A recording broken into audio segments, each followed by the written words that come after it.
Well, hello, back with another video. Here to talk about a, subject that I didn't think I'd be talking about, or wasn't sure if I wanted to talk about again, and that's Linkin Park. I did a few videos back. I guess it's been 6 months since their big comeback with Emily Armstrong. I was personally, it was a bit of a divisive selection. Some fans really like Emily Armstrong. Some fans didn't like her. I personally was not impressed with her. You go watch those videos, see my opinion.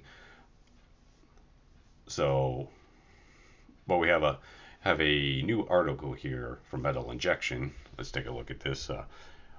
Linkin Park downgrades LA shows due to low ticket sales, angers Brazilian fans with two shows removed. Things are not going super well, it seems.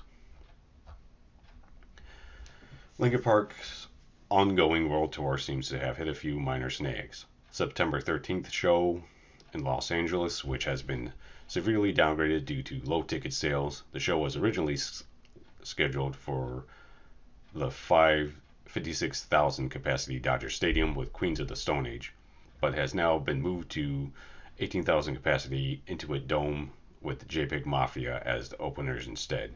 According to Linkin Park's According to Linkin Park, if you purchased tickets previously for the Los Angeles show, I assume you will be refunded and have first shots at buying tickets at Intuit Dome. Can't wait to see you there. Then there's the fact that Linkin Park promised two shows in Rio de Janeiro and Port Alegre. I'm not sure I'm saying that right, neither of which have surfaced. The shows were originally announced as part of Linkin Park's world tour for November 13th and 15th to be announced for the venue, but have since completely disappeared with no mention of why.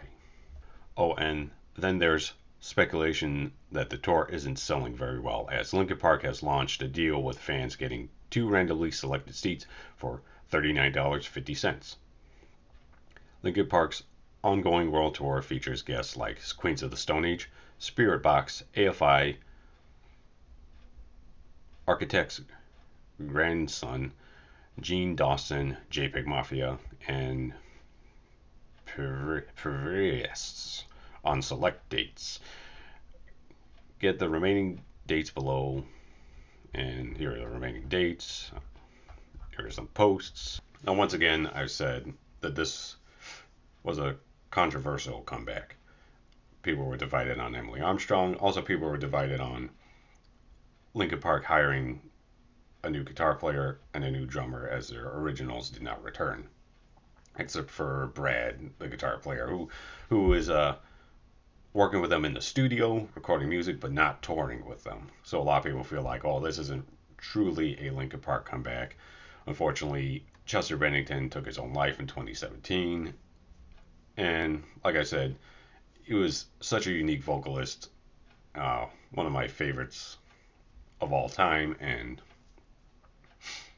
I just don't feel, in my opinion, Emily Armstrong doesn't live up to that, and I feel she struggled with a lot of the material, especially the old stuff. She just, you know, it's just not a good fit for this. And however you feel about Linkin Park's later stuff, Chester was a metal vocalist, and he did it very well. You can see he did a song with Mark Morton, the lead guitarist from Lamb of God, and I forgot what the song was. But the song he did, it's really heavy, much heavier. And if you know Lamb of God, a much heavier band than Linkin Park. But Emily Armstrong, she doesn't come from that background. She is an indie rock singer. She just had her minor success with her band Dead Sarah. And what this article shows to me, and this situation shows to me, that the honeymoon period with Linkin Park, this new version of Linkin Park, is kind of over. There's a lot of people, including myself, that lost interest in this. And then there are people who say that, oh, they should never done it. But I was, it doesn't make me happy. I would have liked to seen them do this more successfully. I think they could have got a better vocalist, but they lost me, and it's never a good thing to lose fans.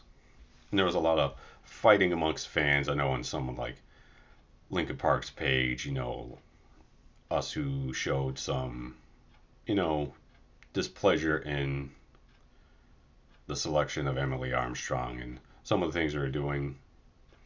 And we were met with a lot of, name calling and saying we're not true fans, pretty much being pushed out. Get out of here, a lot of them said. And I don't know, and maybe there's other reasons for this. Maybe, Linkin Park is an older band. Maybe there's not that much interest in them anymore. They've been out of the game for a while. Could be things like that. Oh, Mike could have like bit off more than he can chew, thinking that, hey, we're still super popular. We could play these giant arenas whenever we want. The same thing happened to, I read a few months to the Black Keys where they had to like cancel their whole tour and downgrade, to smaller venues. And I think they fired their, manager or whoever because they like overbooked them. And it's not a good thing. It's pretty embarrassing to have to like, downgrade a show. It just doesn't look good. So that's my opinion. Tell me what you think. If you like this video, like it, share it, leave a comment, positive, negative, and I'll see y'all later.